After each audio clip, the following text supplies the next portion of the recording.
और हमारे आनंद जी भाई साहब को मैं खूब अभिनंदन करता हूं कि आपने एक बहुत अच्छे प्रकल्प को अपने सेवा कार्य के लिए चुना। वो एक अर्थ होना, प्रभाव होना, ये इतना कठिन नहीं है। कठिन होता है उसका सही दिशा में उसका प्रवाह होना। आपके परिवार से मैं बहुत बचपन से परिचित हूं। आपके आदरणीय माताजी पिताजी ने कथा के क्षेत्र में मेरा भी भरपूर मार्गदर्शन किया है। अब वो सब बातें मैं बताने लगूंगा तो बहुत समय लग जाएगा और वो हम आपस में ही करें तो अच्छा है। लेकिन मैं भाई साहब को बताना चाहता हूं कि एक वणिक लोग कहते हैं कि जो बनिया होता है वो अपने बच्चों को बढ़िया व्यापारी बनाना जानता है। बनिए को सिर्फ बनिया बनाना आता है, व्यापारी को सिर्फ व्यापारी बनाना आता, और कुछ नहीं बनाना आता। लेकिन आपके पूज्य माताजी पिताजी ने मार्गदर्शन करके मुझ जैसा कथाकार भी बनाया है। ये आप लोगों के ध्यान में रहे मेरे जैसे। मैं छोटी सी बात बताता हूं, आप बैठे हैं इसलिए आप लोगों को भी ध्यान में आए।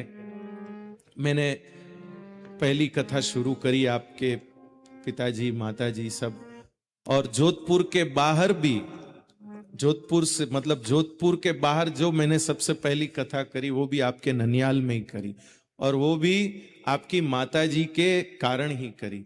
क्योंकि मेरे दादाजी को डर लगने लगा कि अगर ये कथा करने लगेगा तो ये महाराज बन जाएगा, घर छोड़ देगा, कुछ घर का सुनेगा नहीं, फिर हमारे हाथ से एक लड़का निकल जाएगा। तो आपकी माताजी ने आकर मेरे दादाजी को समझाया कि आप विश्वास करिए, मैं इसकी जवाबदारी लेती हूं, मैं इसको घर पे ही रखूंगी, मैं इसका विवाह भी करवाऊंगी, मैं इसको महाराज नहीं बनने दूंगी, सन्यासी नहीं बनने दूंगी, आपके सब काम करेगा, लेकिन इसको कथा करने दो। तो आपकी माताजी ने यदि हमारे दादाजी को नहीं इस तरह समझाकर तैयार किया होता तो आज महाराष्ट्र में जो मैं गीत गा रहा हूं, मध्य प्रदेश में जो भजन गा रहा हूं, वो सब मैं कभी नहीं कर पाता। इसके लिए मैं हमेशा आपके माताजी का और पिताजी का आभारी रहूंगा। अच्छे अच्छे ग्रंथ मुझे लाकर देते थे और कहते थे इनको पढ़िए। कथा सुनते थे, कथा सुनने के बाद अलग से मिलके समझाते थे, देखो आपने आज कथा में ये बात नहीं सुनाई, आज आपने कथा में ये नहीं कहा, थोड़ा ये भी कह देना चाहिए, ये भी सुनाना चाहिए, ये भी बोलना चाहिए। ऐसा सुंदर आपने, मैं उसके लिए, और फिर वात्सल्य तो बहुत मिलता था। हमारे जोधपुर वासियों में अपनायत तो बहुत होती है, तो मैं इसके लिए बहुत, तो मुझे बहुत प्रसन्नता होती है। जैसा हमारे बाई जी का भैसा का स्वभाव था वैसा का वैसा आपके भीतर दिखता है।